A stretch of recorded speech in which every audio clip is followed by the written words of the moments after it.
Welcome to Mindcast. I'm your host, Will, and today we're diving deep into what I'm calling the Erotica Gambit, a strategic inflection point that's reshaping the entire AI industry. Now, I know what you're thinking. Will, are we really going to spend 20 minutes talking about AI porn? And the answer is absolutely yes, because this isn't just about titillation, folks. This is about competition, commerce, and the future of artificial intelligence as we know it.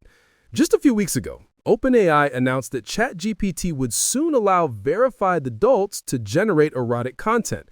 And this wasn't some quiet policy update buried in the terms of service. Sam Altman himself went public with this decision, framing it under the principle of treating adult users like adults. But here's the thing. This move didn't happen in a vacuum. It's a direct response to competitive pressure, and it signals that we're entering a completely new phase of the AI wars. So buckle up, because we're going to unpack exactly why two of the biggest names in AI decided that the path forward runs straight through the world's oldest industry. And trust me, by the end of this episode, you'll understand why this decision will fundamentally reshape how we think about AI development, regulation, and the future of human-computer interaction. Let's start with the competitive landscape, because this story really begins with Elon Musk and his decision to weaponize the unfiltered experience. When xAI launched Grok, it wasn't just another ChatGPT competitor. It was a direct assault on everything OpenAI represented. Musk positioned Grok as edgy, with a rebellious streak designed to be maximally truth-seeking and optimized for maximum fun. Now, those aren't just marketing buzzwords. Grok immediately deployed features that pushed every boundary OpenAI had carefully constructed. We're talking about sexualized AI companions accessible even in kids mode, a spicy mode for generating explicit videos, and essentially turning content moderation into a user problem rather than a platform responsibility. And here's the kicker. It worked. Grok's strategy demonstrated that there was a massive, potentially lucrative market segment willing to trade safety for freedom of expression. Users who felt constrained and patronized by ChatGPT's increasingly restrictive guardrails suddenly had an alternative that said, hey, we're not going to treat you like children. This created immediate and intense competitive pressure on OpenAI.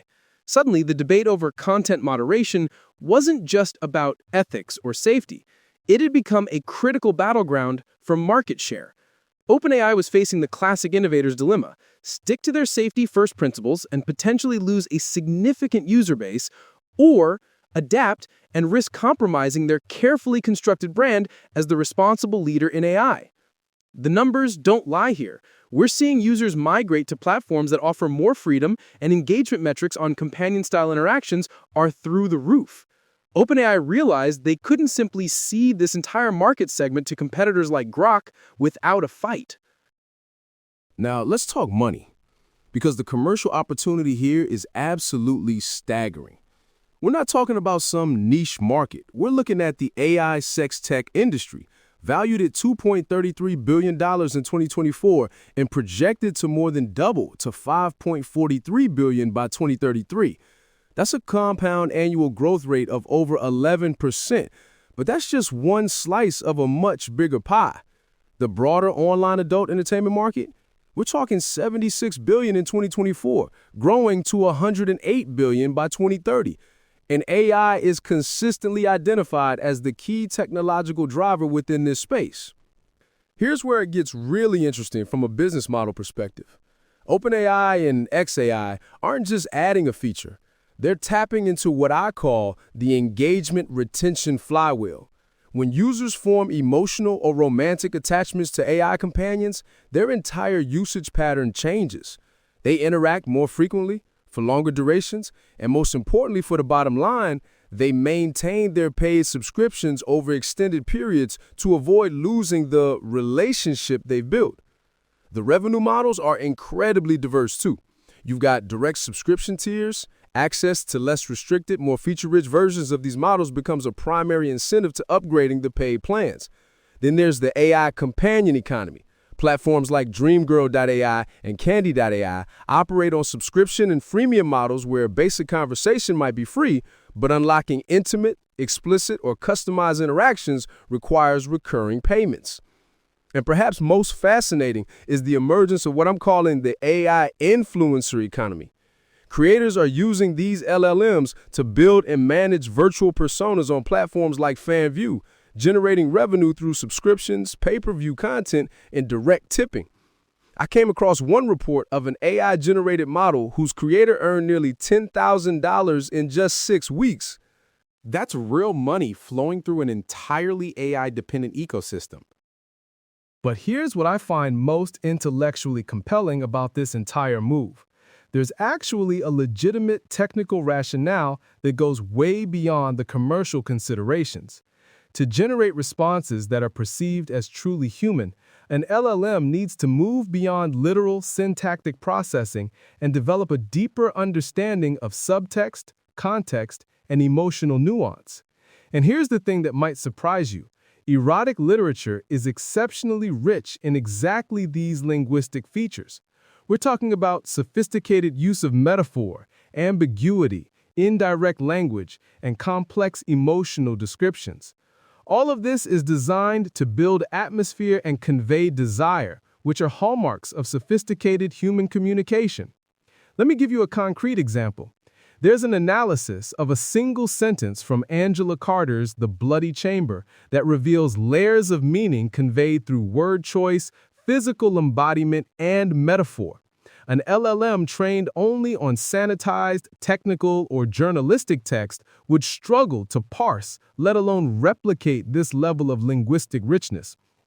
This training directly contributes to the goal of generating more natural and engaging dialogue across all contexts, not just adult content. It equips the model with the patterns necessary to understand and replicate the subtleties that define human expression. There's even research showing that LLMs can be trained to identify clear instances of verbal consent or refusal in complex social scenarios.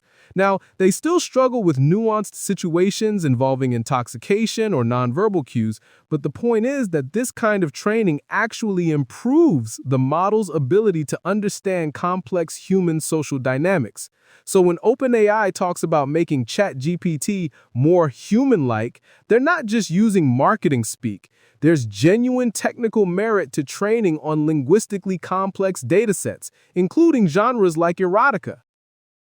Now, this is where things get really fascinating from a strategic perspective, because OpenAI and xAI have taken completely divergent approaches to implementing this shift. We're seeing the emergence of two fundamentally different philosophies, and the contrast couldn't be starker. OpenAI is building what I'm calling a walled garden, a carefully controlled environment where access to adult content is contingent upon a robust, multi-layered compliance framework. They're not just flipping a switch and saying anything goes. Instead, they're implementing sophisticated behavior-based age prediction systems, advanced parental controls, and in certain jurisdictions, they're even requiring formal ID checks. Their entire rollout is being conducted in deliberate phases, with the Erotica feature explicitly scheduled for December to coincide with the full deployment of their age verification systems. This is classic OpenAI: methodical, cautious, compliance-focused. They're paying what I call the safety tax: higher operational costs, slower feature rollouts, more restrictive policies. But the return on that investment is the trust of enterprise clients, educational institutions, and mainstream consumer brands that require a predictable, reliable, and legally defensible AI platform. On the flip side, you have xAI championing what I'm calling the unfiltered frontier. Grok's age verification? It's basically a simple date of birth entry field that's trivially easy to bypass. Their terms of service place the primary responsibility for lawful use squarely on the user. Features that would be considered high-risk edge cases at OpenAI are core to Grok's product offering. The consequences of this philosophical divide are already becoming apparent. Multiple reports have confirmed Grok's use in creating non-consensual pornographic deepfakes, violent imagery, anti-Semitic commentary, and racist conspiracy theories. These aren't theoretical risks. They're realized harms stemming directly from the model's design philosophy. What we're witnessing is the bifurcation of the entire AI market into two distinct tiers: the regulated enterprise-ready tier, led by OpenAI, and the unfiltered consumer freedom tier, dominated by platforms like Grok. And this brings us to the risks and regulatory challenges, because both companies are walking into a legal and ethical minefield. The era of self-regulation for major tech platforms is rapidly coming to an end, and governments in key global markets are implementing robust legal frameworks that shift the burden of responsibility squarely onto the platforms themselves. Let's talk about some of the specific harms we're already seeing. First, there's non-consensual intimate imagery, the weaponization of these tools to create deepfake pornography. A 2023 analysis found that a staggering 98% of deepfake videos online are pornographic, with women being the victims in 99% of cases. This isn't theoretical. Platforms with lax guardrails like Grok have been explicitly documented as being used to generate this type of abusive content. Then there's child safety, arguably the biggest regulatory concern. We're looking at the dual risk of these tools potentially being used to create child sexual abuse material, plus the risk of minors being exposed to inappropriate content due to inadequate age verification systems. And perhaps most suddenly, there are the psychological and social impacts. The proliferation of highly personalized AI companions raises complex questions about emotional dependency, where users may substitute synthetic relationships for genuine human connection. Critics point out that interacting with an AI that can simulate but not genuinely experience consent could reinforce unhealthy relationship models. On the regulatory front, the landscape is tightening fast. The UK's Online Safety Act requires services that allow pornographic content to implement highly effective age verification checks, with non-compliance resulting in massive fines or complete service blocking. The EU's Digital Services Act imposes similar obligations. In the US, states like California are criminalizing non-consensual distribution of AI-generated explicit images. Here's the thing. Platforms like Grok that rely on simple, easily circumvented age gates are nowhere near meeting these highly effective standards. The current Wild West environment is strategically and legally unsustainable. So, what does all this mean for the future of AI? I believe we're looking at a permanent market bifurcation that will define the industry for years to come. On one side, you'll have the regulated, enterprise-ready tier. This segment will be characterized by heavy investment in safety, alignment, moderation, and regulatory compliance. Companies in this tier will pay that significant safety tax I mentioned: higher operational costs, slower feature rollouts, more restrictive content policies. But the return is trust from enterprise clients, educational institutions, and mainstream consumer brands that require predictable, reliable, legally defensible AI platforms. On the other side, you'll have the unfiltered consumer freedom tier. These platforms will compete on maximum user freedom, speed, and engagement. They'll attract users who prioritize unrestricted expression over safety. But this strategy comes with escalating regulatory, legal, and reputational risks. This bifurcation will force a clear choice upon the entire ecosystem, from individual users to third-party developers who must decide whether to build on a foundation of safety and compliance or one of freedom and risk. For investors, this means evaluation criteria must evolve beyond technical benchmarks and user growth metrics. The ability to navigate complex global regulatory environments will become a key determinant of long-term sustainable value. Business models that disregard emerging legal frameworks carry significant, potentially existential risk. For policymakers, the focus should be on establishing clear, technically feasible standards rather than attempting to ban specific types of content. Mandating robust age verification and content provenance standards would be crucial. And for enterprise adopters, organizations need to conduct exhaustive due diligence on the safety and moderation capabilities of any LLM provider they're considering. The choice of an AI partner is no longer just a technical decision, it's a critical risk management decision. So, here's my bottom line on the Erotica Gambit. This strategic embrace of adult content generation marks a definitive end to the initial exploratory phase of the generative AI era. The technology is now being integrated into mature, highly competitive markets where user engagement, retention, and direct monetization are the primary drivers of success. The more human narrative, while containing genuine technical merit, primarily functions as a palatable marketing frame for complex underlying business imperatives. This is about competition, responding to disruptive competitors like Grok.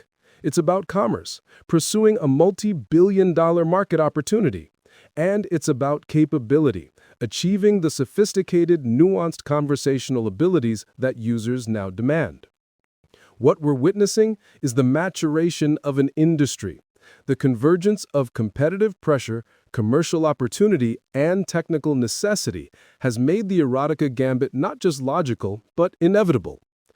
The companies that navigate this transition successfully, balancing user engagement with safety, innovation with compliance, freedom with responsibility, will define the next decade of artificial intelligence. Those that don't, well, they'll serve as cautionary tales about the perils of moving too fast or too slow in an industry that's rewriting the rules of human-computer interaction. That's it for today's Mindcast. I'm Will, and I hope this deep dive helped you understand why we're not just talking about AI-generated adult content. We're talking about the future of artificial intelligence itself. Thanks for listening, and I'll see you next time.